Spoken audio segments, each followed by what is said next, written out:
सहनावतु सहनौ भुनक्तु सह वीर्यङ्करवावहै तेजस्विनावधीतमस्तु मा विद्विषावहै। ॐ शान्ति शान्ति शान्तिः।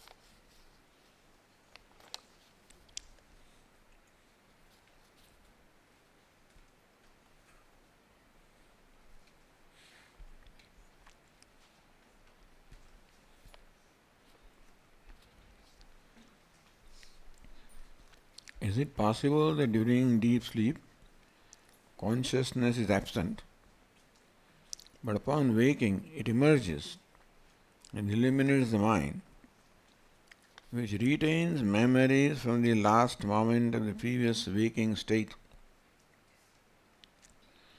thus creating a sense of continuity in the identification of the self? Which means that you follow the question that you feel there is a continuity between the time I went to sleep and I woke up.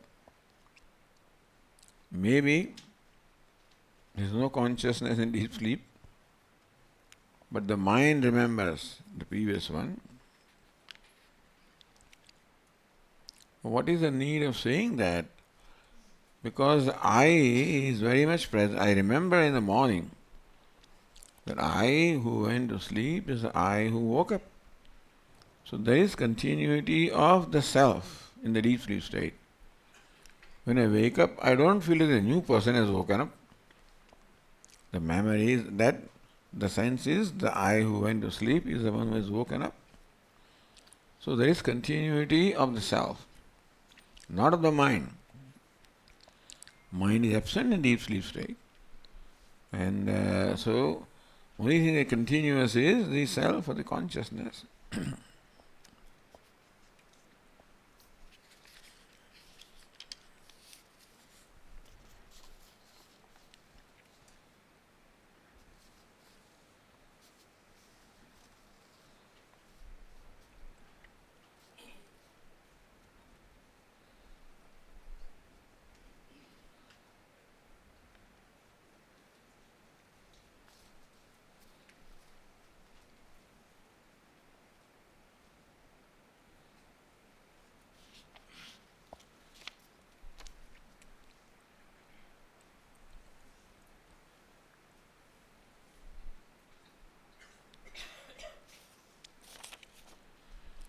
Mundakopanishad mentions Kratu, a special yajna where animal sacrifice is given.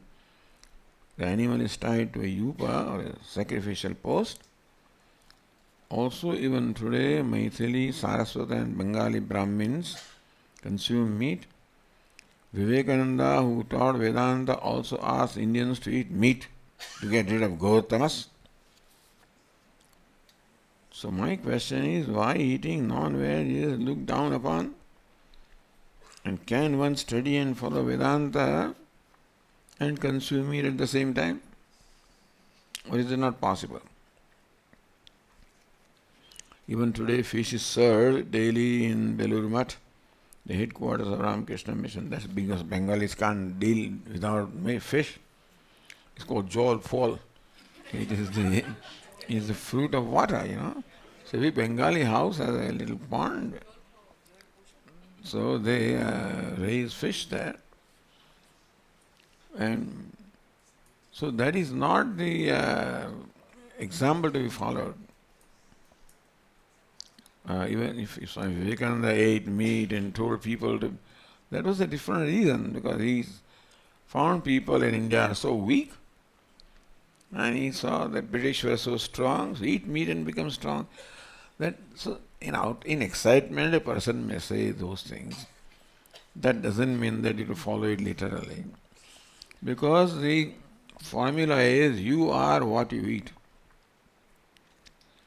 In US they say you are what you eat. So when you eat meat, you're also consuming the samskara that come with the meat of an animal.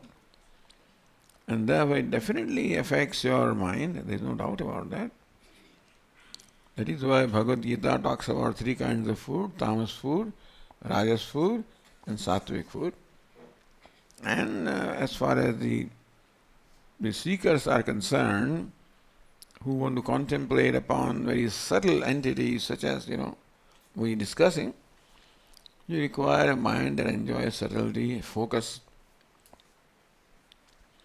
And therefore eating sattvic food is very desirable.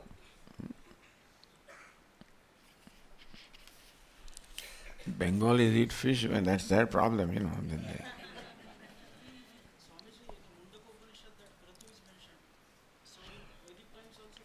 No, Mundakopan describes Kratu. No doubt in the Vedic times they were performing yajnas where animal sacrifice was there. There was a time. But in the about 12th century, 10th, 11th centuries, when the Vaishnava Acharyas came, like Ramanujacharya and Vallabhacharya and others, that is when they brought ahimsa, and that is how the whole thing changed, because all yajna yagadis all stopped, replaced by worshipping pujas, etc., which did not involve any violence.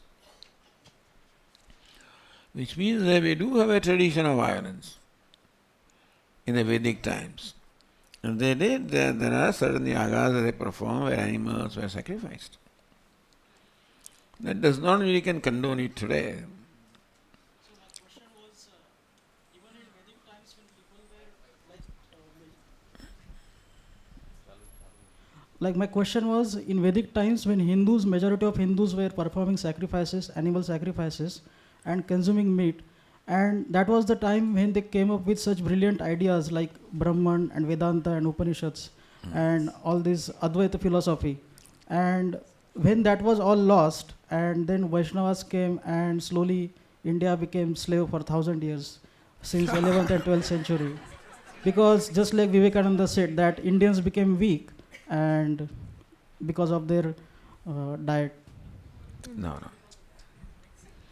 Diet is not the only thing that affects your mind.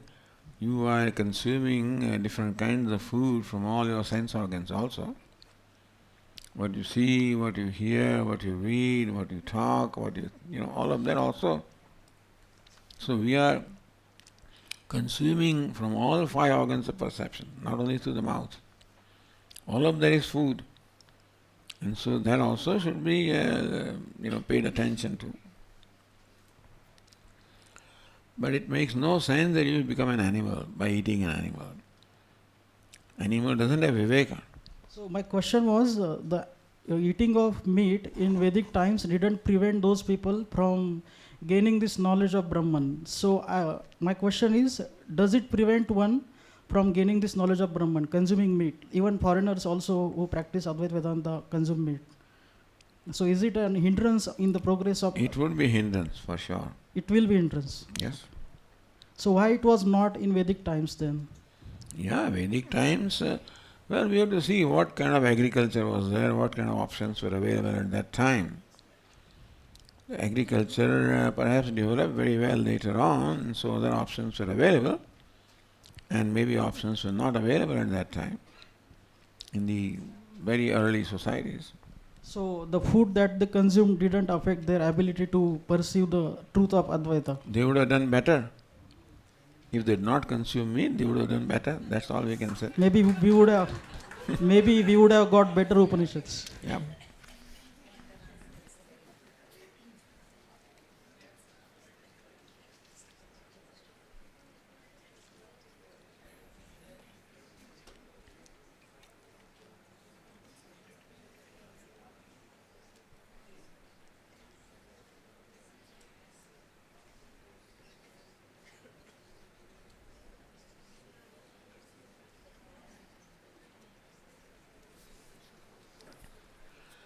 After the experience of sleep, it is said that a person who is woken up says, Sukham aham atsvapsam nikinchit avedisham.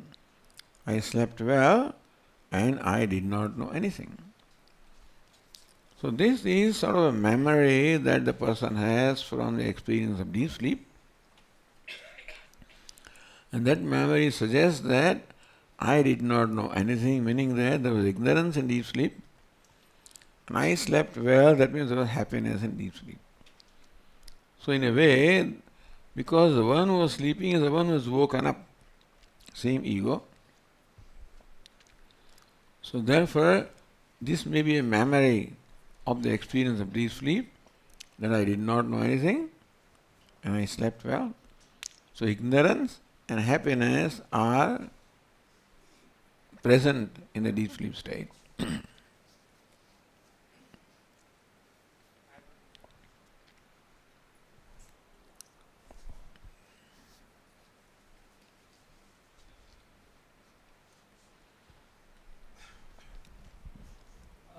Isn't the memory is a function of mind? And since mind is not there, then how do I recall I slept well?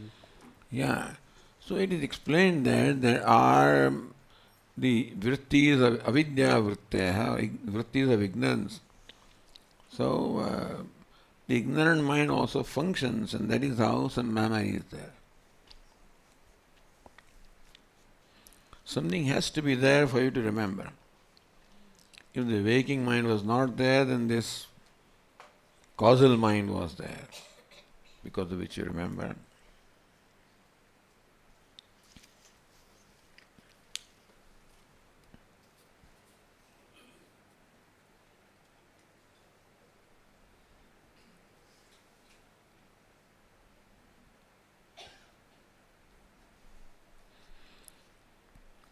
Should we be depriving ourselves from fulfilling our wants and needs at the level of personality in order to grow out of the hold of our individuality? Not depriving. The question is, should we be depriving ourselves? Depriving means that I'm controlling the mind. I'm suppressing the mind. A desire arises in the mind and I deliberately do not fulfill that, so that's a suppression. What should really happen is, when a desire arises, let us analyze, who desires. The one who desires is the self. Then if I knew who I am, there is no occasion for a desire. That means that the desire is a result of my not knowing myself. So then I have to decide whether to entertain that desire or not. You cannot simply deprive yourself from, because then the mind may feel deprived, mind may feel suppressed.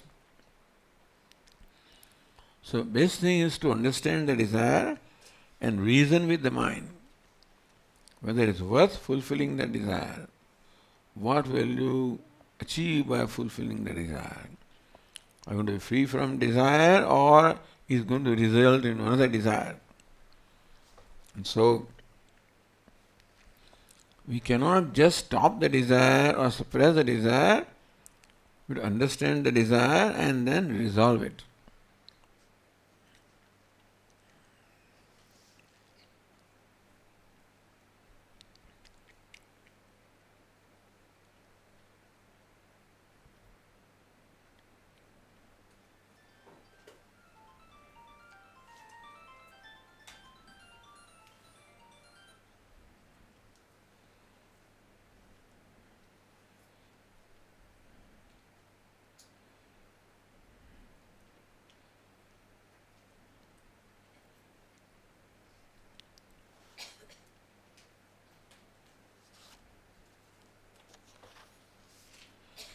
Is it the mindfulness of a wise person which allows him to be sensitive to everyone?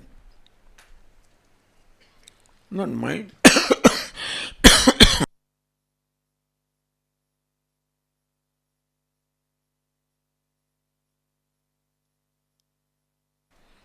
It is the sensitivity of the person which enables him to be sensitive to other people.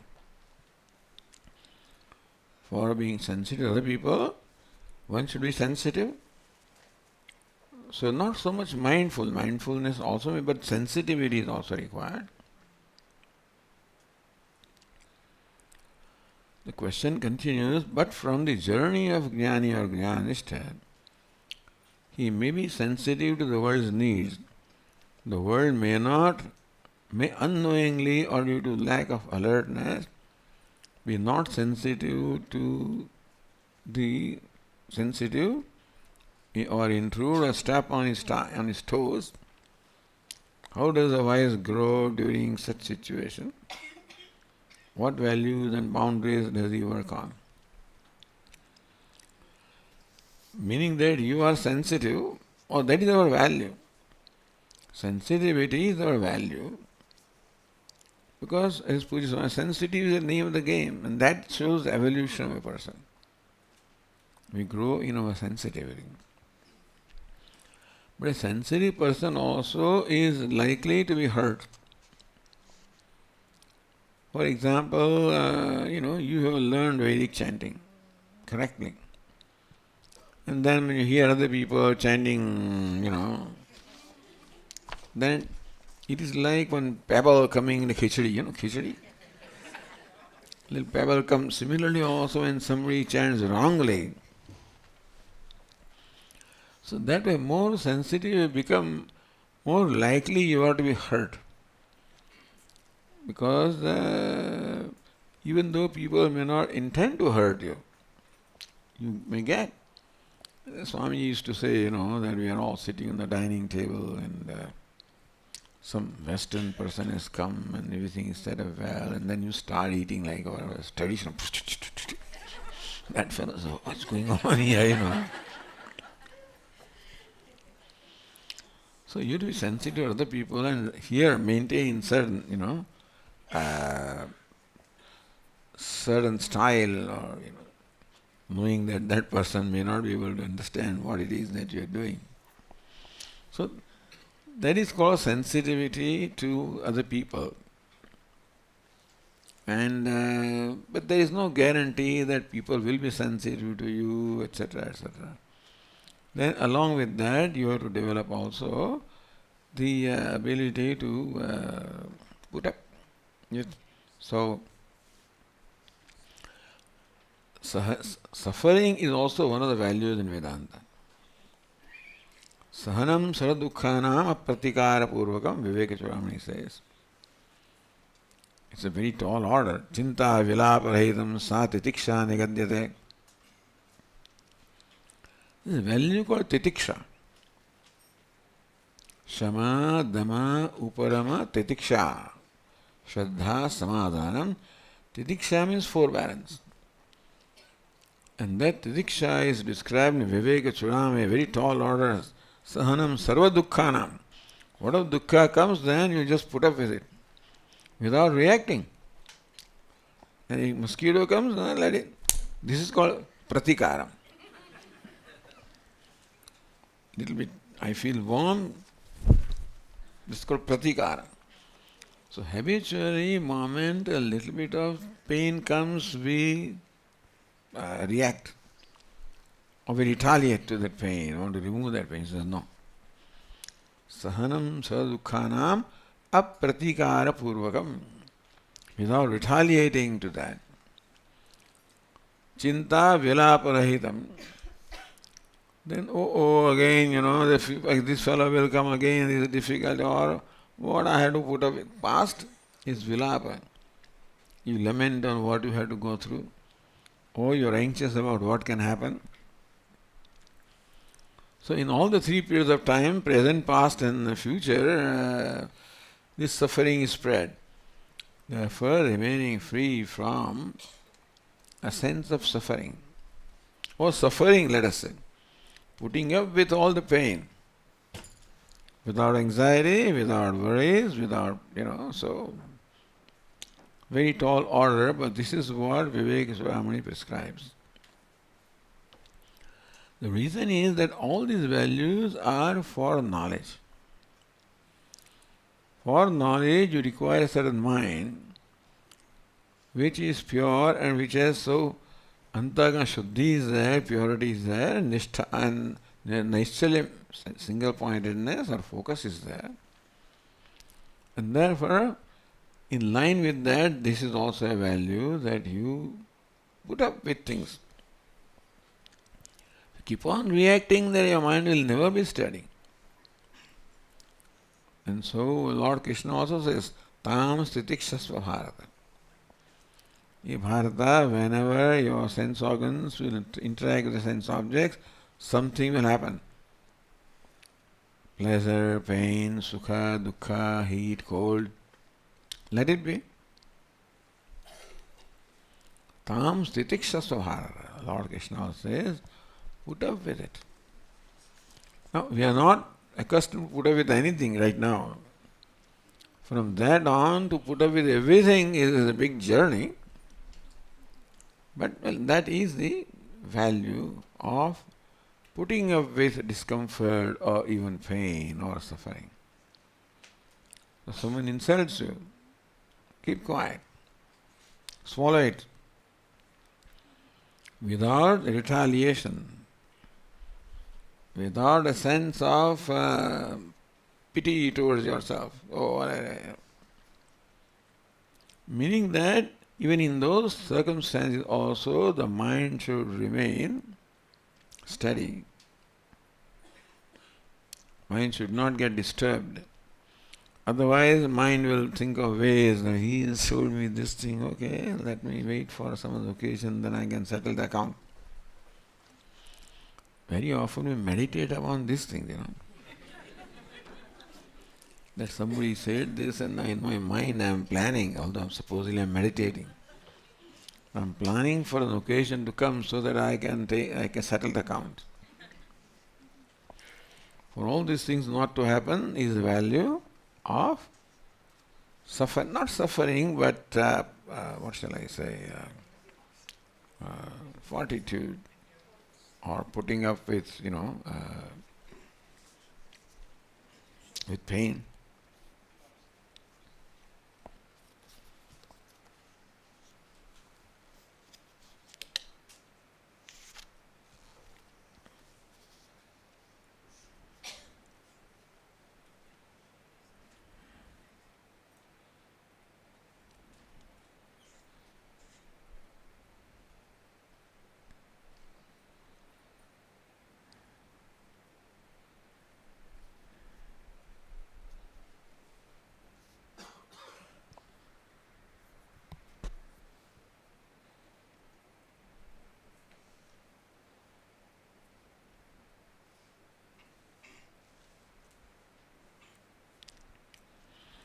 The question is that while we are interacting with the people, we try to maintain our boundary and maintain our individuality. But that means that while interacting with people, we create walls around ourselves so that we protect ourselves. To protect ourselves from the misbehavior or from the kind of pain that somebody else may inflict upon me, I protect myself by creating walls. That means I don't allow them to enter. That means I exclude them. So this is excluding others to remain protected. But in the Vyavahara, we have to take a chance. And as best as possible, we exhibit kindness to other people and give them the benefit of doubt. If they do not reciprocate with kindness, there may be some difficulty. Understand that a person in pain alone can cause pain to others. A happy person cannot cause pain to others. If you look at our own self, When something is bothering me inside, then that may come out as my anger or my, insulting somebody or whatever. We do not know how to process that pain, so that pain comes out in our behavior. So when somebody behaves like that, then we know that it is not person, but the pain within the person that is acting like this. A happy person would not hurt anybody, would not insult anybody. Only a hurt person can hurt. So when somebody behaves towards me in a hurtful manner, mindfulness is that I remember, hey, it is not the person, the hurt in the person that is coming out as this behavior. And therefore, if I recognize that this person is controlled by the pain within, it's a helplessness the person behaves like this. Because when we are in the right mind, we will never hurt others. Non-violence is our nature, compassion is our nature, and therefore when we are ourselves, always be that. When something is bothering me inside, that is when very often it comes out as rudeness, as anger, etc. So when somebody behaves like that towards me, if I remind myself it is not the person, it is the pain in the person that is doing this, then I'll be sympathetic. I will be sympathetic to the painful person, not the person. So thus we, in our interaction, if we recognize the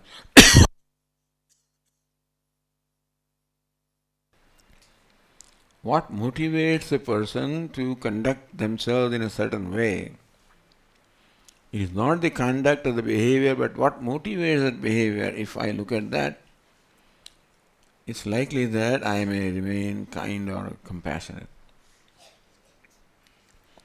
We usually react to the behavior. But if you look at the person behind the behavior, then kshama or forgiveness becomes possible. The forgiveness in my mind manifests when I see a person in pain. So similarly also, a person who causes pain to me, if I make myself understand it is pain in that person that is make that person behave this way, I'll be sympathetic. That's called kshama or forgiveness, and that's this exercise. In all relationships, kshama is the most important value. Whether relationships is between spouses, between parents and children, between friends, between associates, between brahmacharis, whatever relationships are there. The primary value in the relationship is kshama. Pujya Swami said accommodation. He didn't like forgiveness, so he said accommodation. Make your heart accommodate others' limitations, others' behavior, etc. In the process, you grow. This is a very profitable thing, because every time I'm able to be generous to other person, large-hearted to other person, I grow. And so there's nothing to be lost in being sensitive and being able to accommodate other people.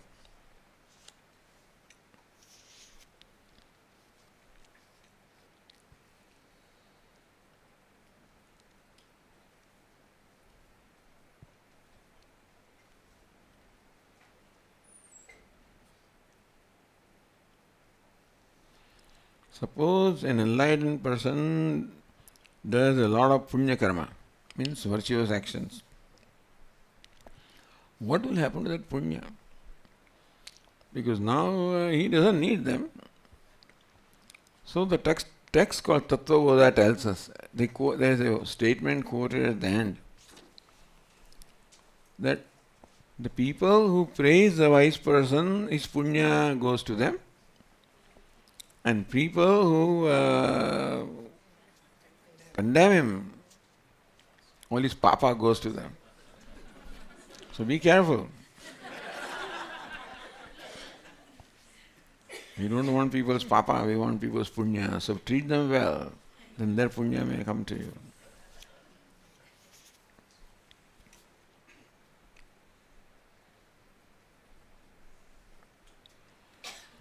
What's the difference between awareness and consciousness?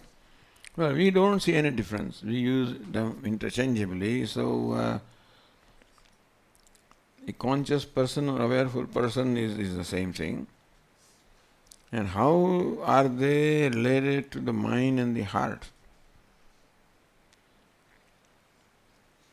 Consciousness illumines everything.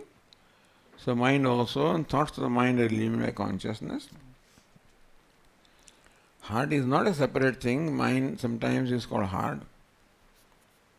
So, or unless heart is a physical heart which is the seat of the mind, but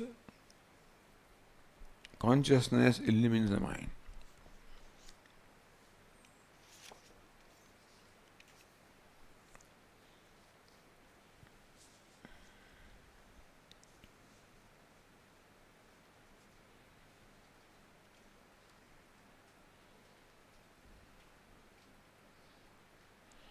Is intellect a subtle part? Where does it reside? I understand mind resides in the heart. So Antakarana is said to have its seat in the heart. And Antakarana has all these 4 different functions, which is called Buddhi, Manaha, Buddhi, Chittam, Ahankaraha. But then you may say that the mind is an emotional faculty, has seat in the heart. Intellect is a rational faculty, has a seat in the brain. And maybe memory also. But usually Vedanta looks upon heart as the seat of the Antakarana.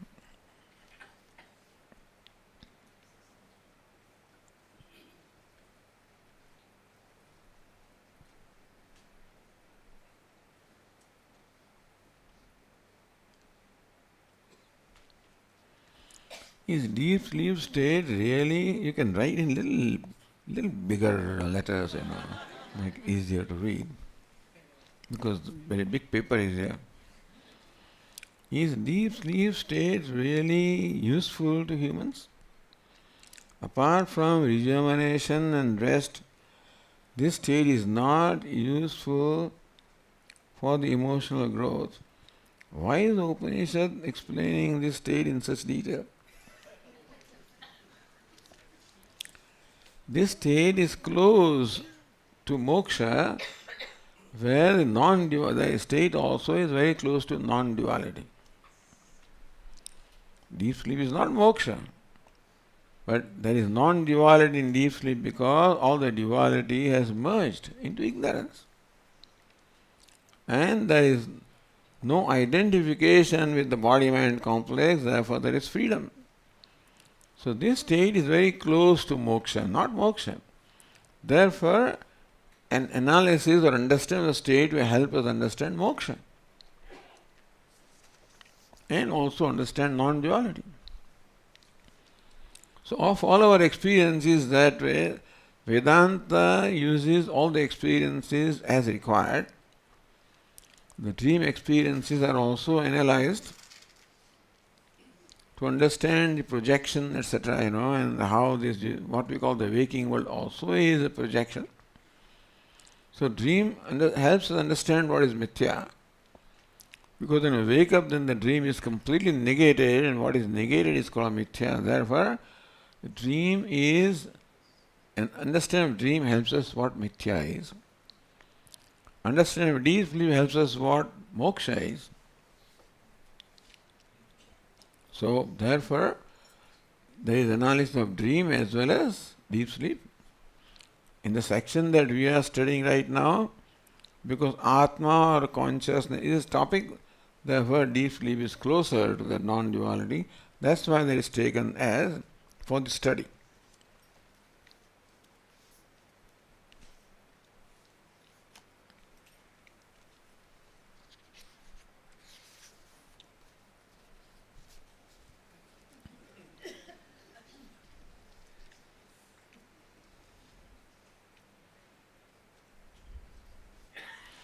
Where does the subtle body stay after exiting a body due to end of life? Subtle body departs from here according to karma and then gets associated with another gross body. So karma takes this subtle body from one place to the other. And therefore, it knows when it departs from here what the destination is, and accordingly, it goes for a destination to be born again in another upadhi.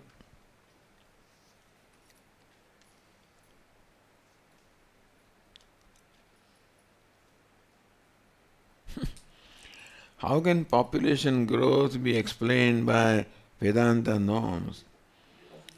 Is loss of animal population feeding the growth in humans? That means we are losing some animals when there is a growth. You see, as far as the jivas are concerned, souls are concerned, there are countless. Therefore, a few lives lost makes no difference to the countlessness. And so, human beings, in fact, we find the population always increasing. That doesn't mean that some other population is decreasing or something. I don't know whether the dogs are decreasing when human beings are born. I don't know. But I don't know why these questions arise in the mind, first of all. There are so many things to think about. Why do you think like this? I don't know.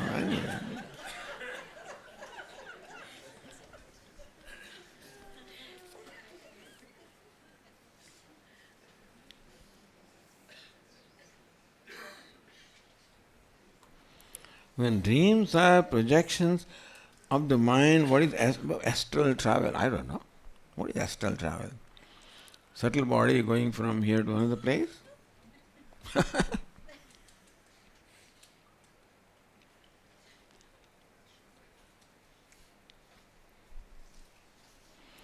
There are also some instances of receiving initiation in dream. Are these also mere projections of mind? It can be or may not be. I mean, there are... in the dream, it is possible that we may become very sensitive to receiving certain messages, and maybe our gurus may pass on those messages, and it's likely that in dream you may receive some messages or some initiation. Possible. Is there consciousness in Jada? Depends on what you mean by consciousness. There is no life in what we call Jada or lifeless.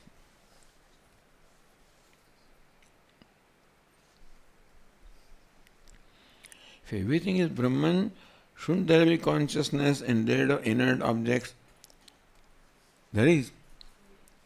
Asti bhati priyam.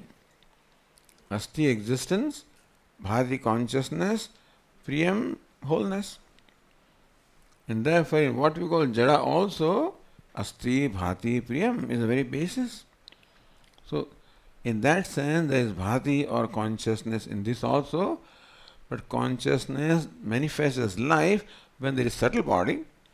It does not manifest as life when subtle body is not there.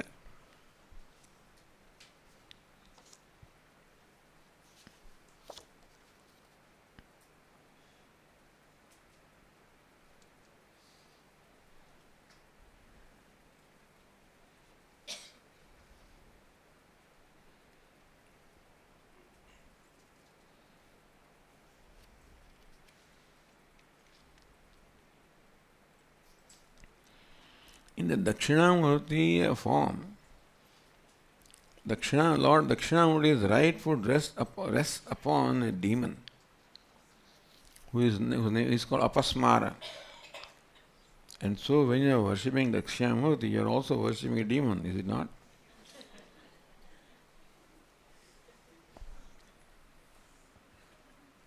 Somebody said, you are worshipping cow. I said, we are worshipping all animals. Every devata has its own vehicle. So when you worship devata, the vehicle also is worshipped. You worship Lord Ganesha, then the mouse also is worshipped. worship Devi, then tiger also is worshipped. So we worship not only cow, we worship all these animals. And therefore, Asura also is worshipped because he is there. So Vijari, priest, puts dots there also. In fact, he is very body and so there are so more dots on him than there are on Dakshinamurti sometimes.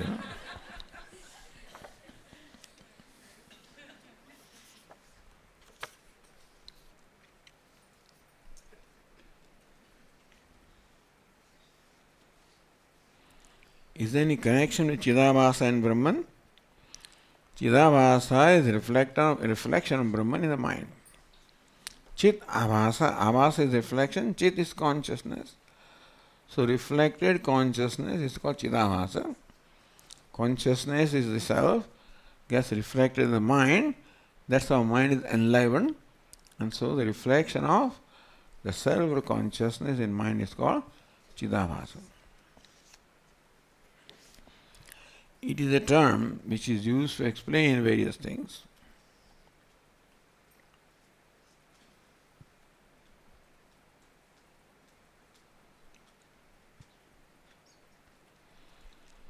Sometimes you say that Atma is moving from waking state to dream state. Is it really Atma moving? Or something else is moving in presence of Atma?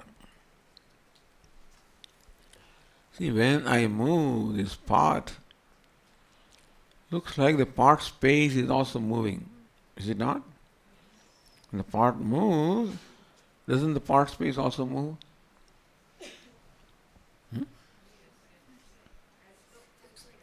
As though.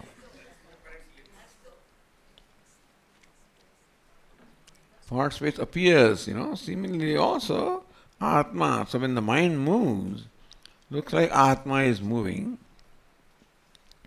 Atma is always reflected in the mind. Yes, it is mind that moves from waking to dream to deep sleep, all states of mind. And wherever mind is, Atma is reflected. So it may look like reflection is moving. In a primary sense, there is a mind that goes from one state to the other.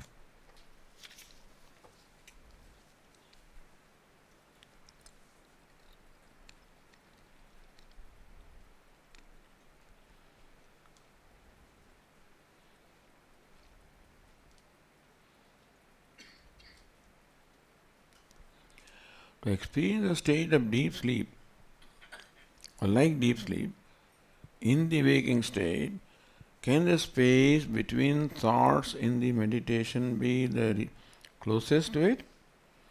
What could be the ways to experience it, the state of deep sleep? What happens in deep sleep is that we become free from all identification. And therefore, first I take the body and recognize myself as the witness of the body. Then the mind, witness of the mind, thus creating distance which is there. Thus you create the distance and you become free from identification. Thus, when you create distance with the physical body, with the mind, and remain the witness of the illuminator, then it is a state similar to a wakeful sleep. In deep sleep, there is no awareness, but you can awarefully do that in the waking state. And that's the purpose of meditation, one of the purposes.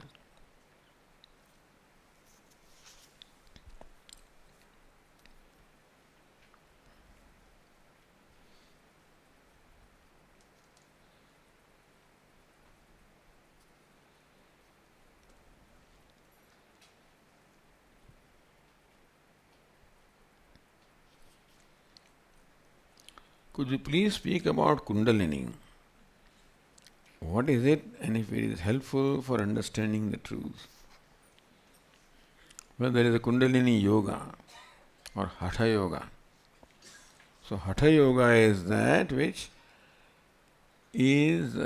arouses the energy in the Kundalini and that travels along our Sushumna Nadi and goes to the top of the crown of the head. So that is the process. Kundalini Yoga, it's a Hatha Yoga. By focusing our attention on different chakras, But that's not our thing. We don't do that. I mean, you can do that, but we don't see the need of that. It's a different way of doing things. What should I do to understand the truth? Negating what I am not, or meditate on the fact that I am everything, or both at the same time? Both. Recognize what you are not, and then recognize what you are. Take a textbook of Vedanta such as Tattvabodha, first describes anatma, the panchakosha and the three avasthas, etc., three bodies. Then question comes, atma kaha, Satchidananda. So, having understood what anatma is, then understand atma is that which is different from all of this.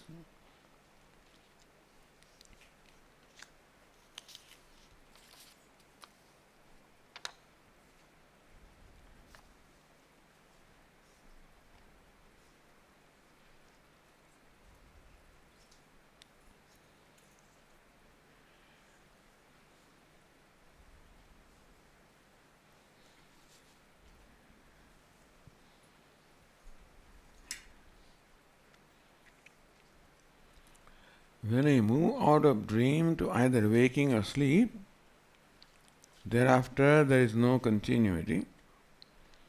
But when I move from waking to dream or sleep, there is still continuity.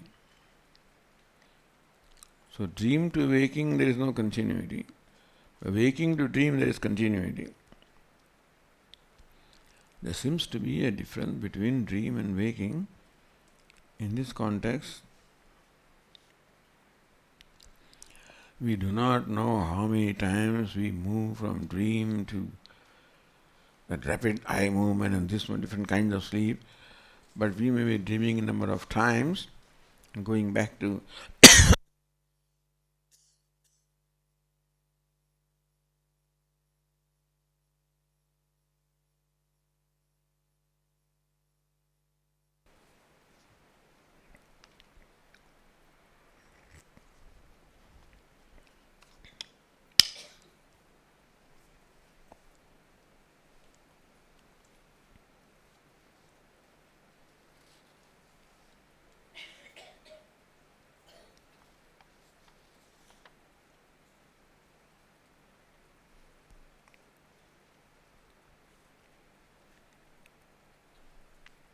there seems to be a difference between dream and waking.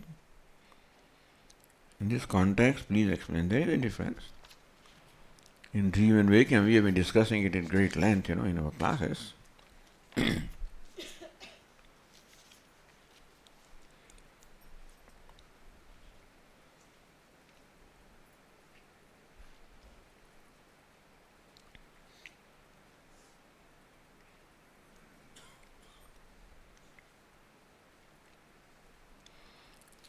How to understand the difference between conscious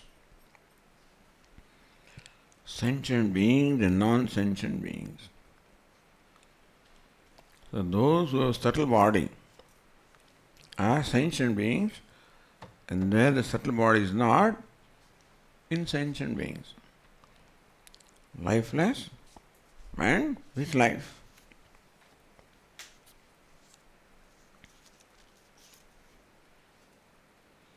What is Hiranyagarbha? So we have these three states: waking, dream and deep sleep. In waking, the self is called, the waker is called Vishwa, the dreamer is called Tejasa, the sleeper is called Prajna at the individual level. There is a correspondence between individual and total or cosmos. So there is a cosmic waking called Virat, cosmic dream, Hiranyagarbha, cosmic sleep, Ishvara. So Hiranyagarbha is nothing but Ishvara dreaming. The dream state is called Hiranyagarbha, cosmic dream state.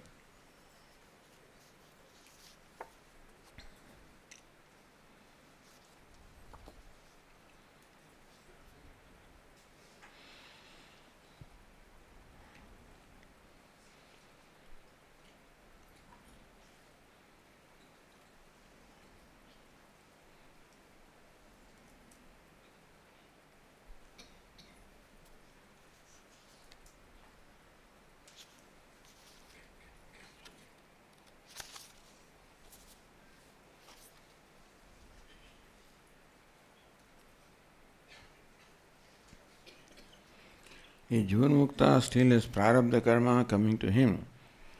If this karma doesn't get exhausted, will he be reborn? No, he is alive because of prarabdha karma.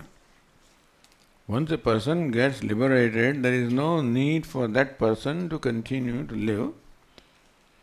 But because he has prarabdha karma, therefore his body continues until the prarabdha gets exhausted. So there is no scope for him is being reborn.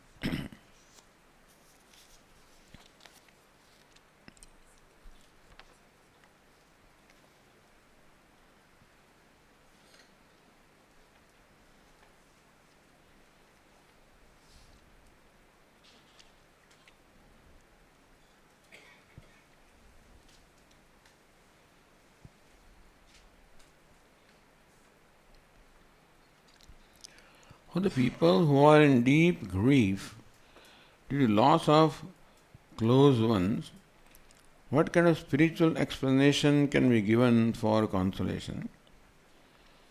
How to help them to come out of grief? Please throw some light on this. First is to sympathize with them, that we understand the grief. We validate his grief. That when a person loses a near or dear one, that there is all the reason because there is a big loss, and therefore, so here is not to give them a philosophical lecture about, Atma is this, that, and so forth. That to sympathize with that person. You may not share in the grief. If you could, that would be the best. But share his grief if you can, or at least sympathize with that person. So the person feels validated. You start giving lectures and there is no grief, Achochanana, Sojastvam, etc., etc. Hey Arjuna, that Lord Krishna tell Arjuna, but if somebody tells me, I'll become more aggrieved, And so, sympathize with person. And the person feels that you understand him or her. And when that kind of a connection is established, then you can help them slowly. Because when the death takes place, we grieve because for ourselves, we don't grieve for that person. We grieve for ourselves, and that is, even Arjuna also, he thinks that he is grieving for Bhishma and Drona. He doesn't. Everybody grieves for their own self. You don't grieve for the departed soul or for dying also. The loss that will be caused because of that happening, that is what I grieve for. Arjuna also grieves as to what will happen to him when Bhishma and Drona perhaps are not there. So grief is always for one's own self. Recognize that. So when somebody is grieving, there is a reason that there is a big personal loss or something like that, or potential of loss. And so he needs validation of the grief, needs sympathy for the grief. And perhaps sharing of that grief, you are connected with that. That is the way to help the grieving person. Don't give them the lecture that Atma just changes the garments and this and that. I don't think that they're in the mood to understand, hear that kind of stuff. Vasamsa jiranani sa vihaya. Just as a person discards the old garment, puts on a new garment, so also the Atma discards the old body. So this kind of lecture, I don't think that person is in the mood to hear that kind of stuff.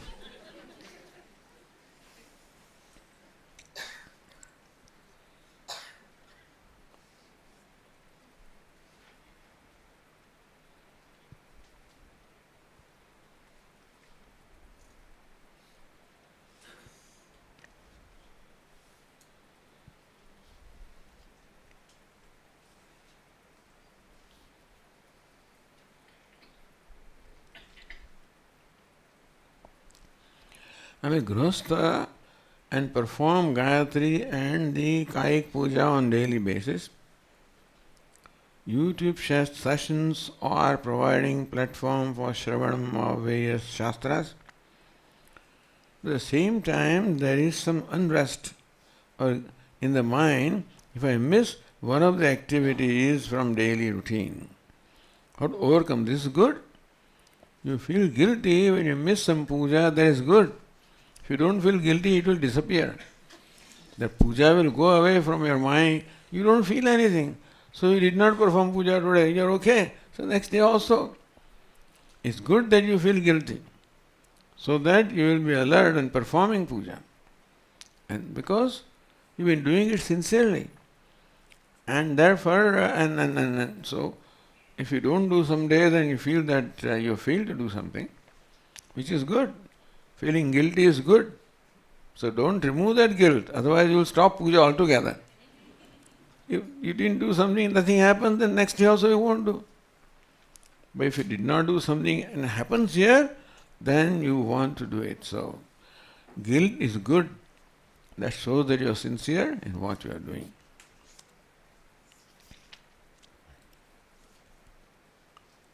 Mundaka Upanishad we already saw. Okay. So that takes care of all the questions. Okay, we will conclude with a bhajan. ક્યાં છે? અહીંયા જ છે? આમાં જ? Oh, wow. This is a different thing. I thought this is my folder. A different folder. Look at that. This is the bhajans, you know. That is called seva, you know. So, आज का बुधवार था, Wednesday. So Wednesday is. Okay, let us sing something of Lord Krishna.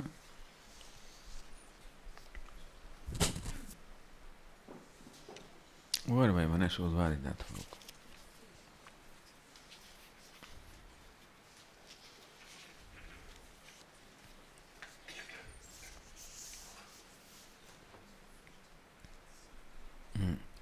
Shri Krishna Madhava Govinda Gopala Shri Krishna Govinda Shri Krishna Madhava Govinda Gopala Shri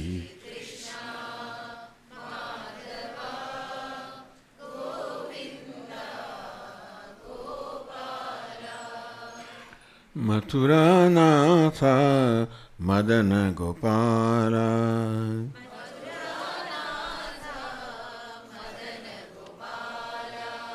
Mathuranatha Madana Gopala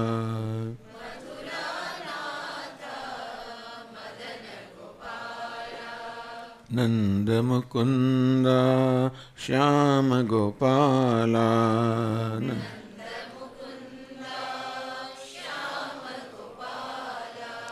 Nanda Mukunda Shyama Gopala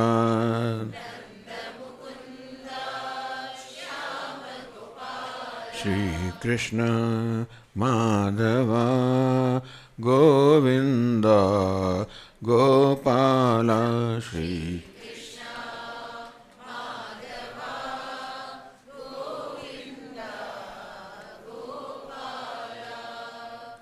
Mathuranatha Madana Gopala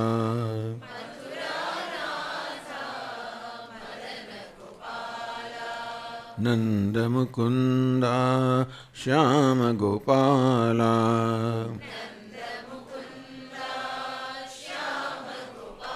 Shri Krishna Madhava Govinda Gopala Shri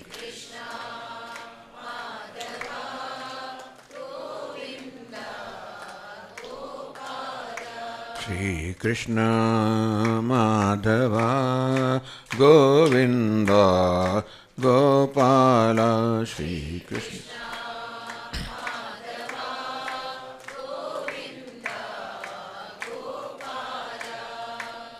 Mathuranath Madana Gopala.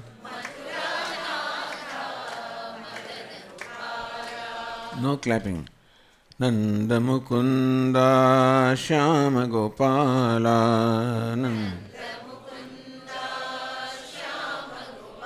Shri Krishna Madhava Govinda Gopala Shri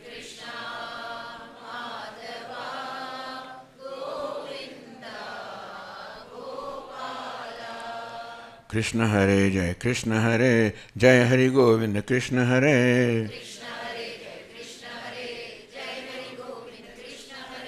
Krishna Hare Jai Krishna Hare Jai Hari Govinda Krishna Hare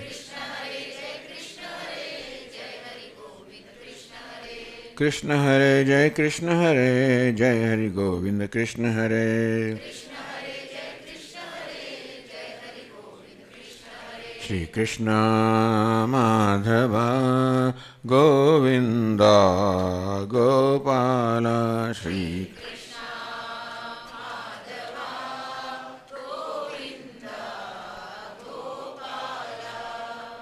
Mathuranatha Madana Gopala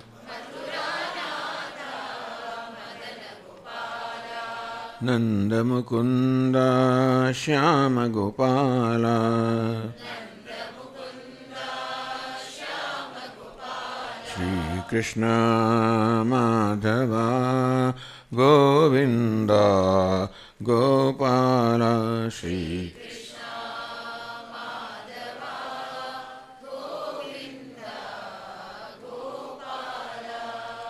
Krishna Hare Jai Krishna Hare Jai Hari Govinda Krishna Hare Krishna Hare Jai Krishna Hare Jai Hari Govinda Krishna Hare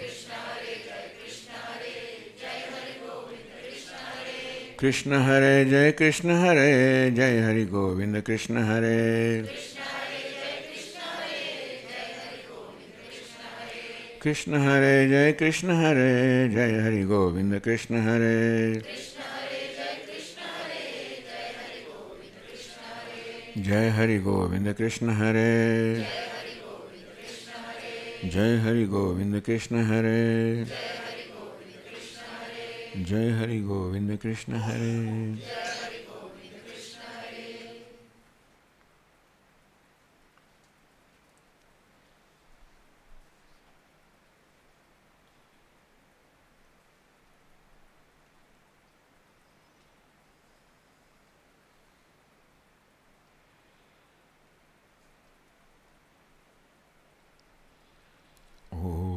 Sarve bhavantu sukhinah Sarve santu niramayaha Sarve bhadrani pashyantu Ma kaschid dukkha bhag bhaved Asato ma sadgamaya Tamaso ma jyotirgamaya Mrityorma amritangamaya Om Purnamada Purnamidam Purnat Purnamudachyate Purnasya Purnamadaya Purnamevavashishyate Om Shanti Shanti Shanti Hari Om Shri Gurubhyo Namaha Hari Om